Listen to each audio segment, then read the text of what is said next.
generation. The spirit of the time, beyond all structure of detected rhyme skill. This is avant-garde, time-spilled, poetic tongue, utterance, articulation, that only a specific open mind could even begin to fathom. From a population comfortable with the mediocrity of normalcy. Such nondescript, indecisive, tit-for-tat, flying back and forth on the seesaw of doubt. I was stuck here for far too long until I received the divine inclination to reject all biased, subjective information, trying to teach me how to assimilate. But see, I assimilate through similes. I inseminate verbiage back to my enemies in hopes of abolishing all enmity. An enigmatic, spontaneous, loose cannon. All right. You can attempt to tame me, but I promise I will suck at being docile. Already engaged in puppetry, pantomime, I have no room for extra orders. I've been in the military, enmeshed between my ears and skull. A purgatory immured in solitary confinement. Leave me no room for repentance. I promise you I've served my sentence and bullied myself worse than your game plan of discipline. So please, leave me be and let me do the only thing that gets me through each catastrophe of deja vu. It's like PTSD, it comes again like new, reciting itself through and through, till I make a conscious decision to listen once again or walk away anew. 2002, I was diagnosed with a really severe onset of obsessive compulsive disorder. I really didn't know what that was. I thought I knew what it meant. I was like, oh yeah, OCD, that one textbook in high school. It's for people that wash their hands a lot. Perhaps they have a very organized room. Maybe they even color code their hangers. Type A, anal retentive personality. And it's not that that can't be OCD, but it's so much more. And if that was what I thought it was, I didn't relate. I couldn't understand why my brain was locked on these thoughts that were so senseless, and I genuinely could feel my heart not caring about, but my brain being stuck on and me being unable to shift gears. I was worried about thoughts that were all over the map, that weren't just one theme-based. They involved ticking, Tourette's, motor movements. I was worried. I'll give you an example. When I was 8, I remember my dad hugging me, and maybe he didn't shave for a day or two. So he had a stubble, okay? 8 years old. And I remember his stubble cheek kind of touched mine when he kissed me, said good morning. And I was worried that maybe a hair follicle on his stubble cheek that wasn't fully shaved could transfer onto my soft cheek, kind of like a hair transplant, and impute hair growth on my face, and long and behold, in no time, I'd have a beard. And this was unacceptable in my mind. I was 8 years old, I can't have a beard. This hasn't even happened, but I'm already planning. What will I tell my friends? And so, the compulsive ritual that I did to ward it off would be to sort of obsessively check in the mirror, any new hairs other than peach fuzz, anything, really obsessively. And again, I'm so young at this point.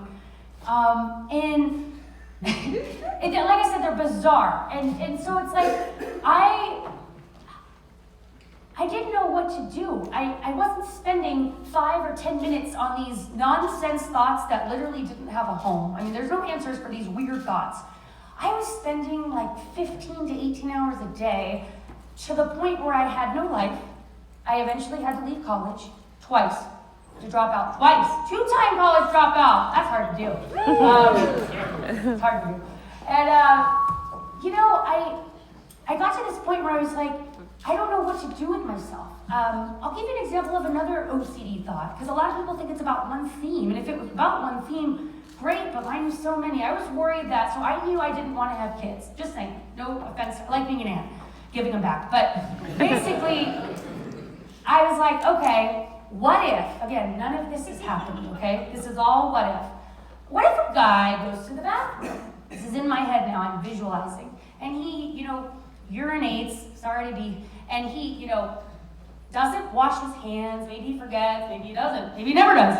And later that day, I meet this guy, and he's like, oh, hey, nice to meet you. And I'm like, oh, whatever residual residue of your urine / whatever else was happening is on your hand. And then maybe later I carelessly itch myself, and then through my pants, flying, airborne, possible sperm coupled with urine goes into me, and what do you know, I'm pregnant. I didn't do anything. It was really weird. And so, I had to get to a point to myself where I was like, okay, I am so frustrated. And again, unbeknownst to me, I started just viscerally documenting. This was like a notion I had to document my emotions and frustrations onto paper. I was really delving into the dark aspects of myself, okay, and facing it and looking at it and going, what if? What if this? What if that? What if I'm a serial killer? What if I do this? What if I throw a baby out of the window? What if What if?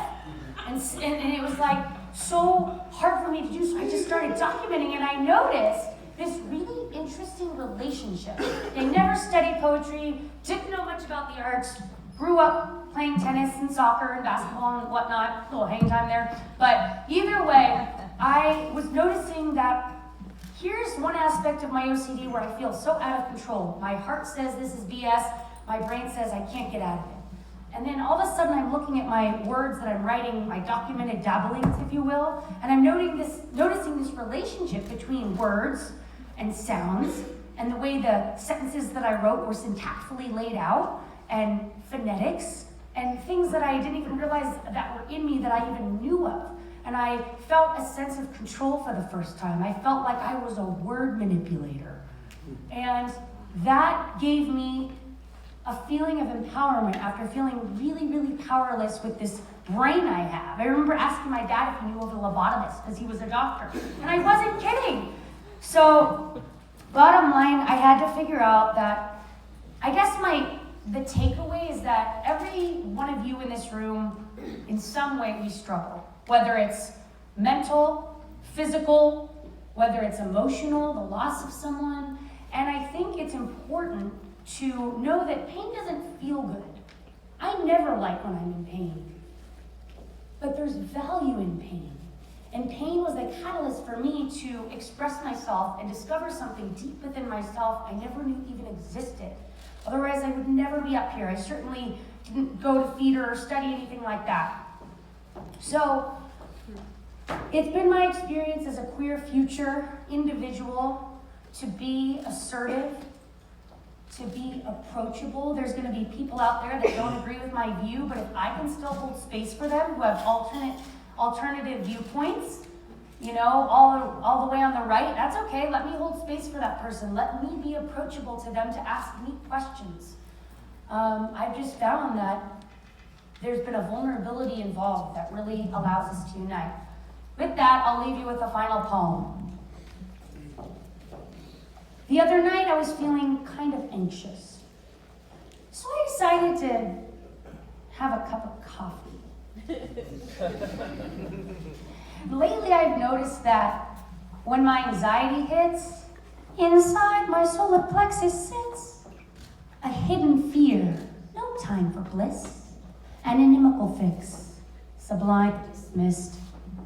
A dyspeptic itch of doubt persists. Gets me every time.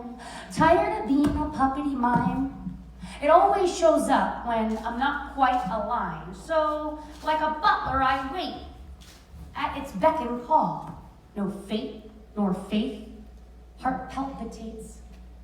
A savage, thinking a lot's at stake. It's like ball and chain. I don't stake my claim. Slavery hits and I'm taking all the shame, collecting all the pain, unsound, not sane. Admit me, Mom. No, really. 5150 me some. Such malice makes me sick. Still stone stuck and ill betwixt the thrill of safety and uncertainty. Such insidious insanity. A purgatory memoir, not complaining but explaining my war. Obsessive and compulsive, tumultuous. Brain lock lies that are fictitious. And this ain't some dumb cheap pulp fiction.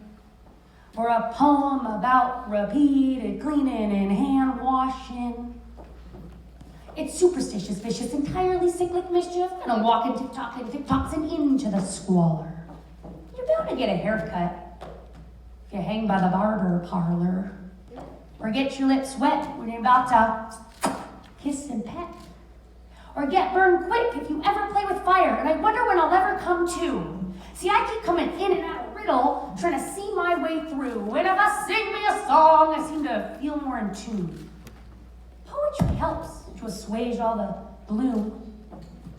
I don't need beats with my prose, because I rock it a cappella. But I still wonder when I'll ever come to and surrender to the uncertainty of this black and white hypocrisy. It's murky water for sure. Yo, this ain't dreams and folklore. No board game, and I wonder where the top score. More like some Sodom and Gomorrah barbarian uproar, but it's all in my head. See, my brain emits this ego-dystonic stint where, well, I get stuck on thoughts and can't quite seem to quit. It's like a sonnet wrapped in some hieroglyphic myth. I translate in phonics when I write, when I spit. And most of it's rigmarole and makes little sense, but I'm innocent, I swear.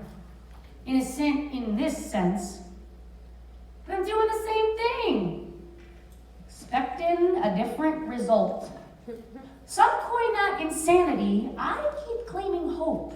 And if a woodchuck could chuck and woodchuck would, then why do I keep praying yet chopping no wood? And God, I don't want to insinuate some perfidious mistake. Don't get it twisted. It's not that I don't love you or think you can't free me. Believe you me, I'm gonna leave you this. I don't doubt your capabilities or omnipotency, but with these fumes that reek most potently. But more importantly, I guess it's silly for me to think that I'd be free my way on my time, the way I'd like to see. So here I go again now, back on my knees. Slapstick humor and a mouthful of please. A garden of Eden. Not a garden I eat in. No gluttony, greed. No apple, no Eve. This time, you lead. And I'll button my beak, even though I'd like to see what's actually foreseen. God, I have a question. Just a humble request. I got paper and a pen and a head full of mess. A mind full of thoughts, but not blind to your test. You gave me life, and who writes the rest?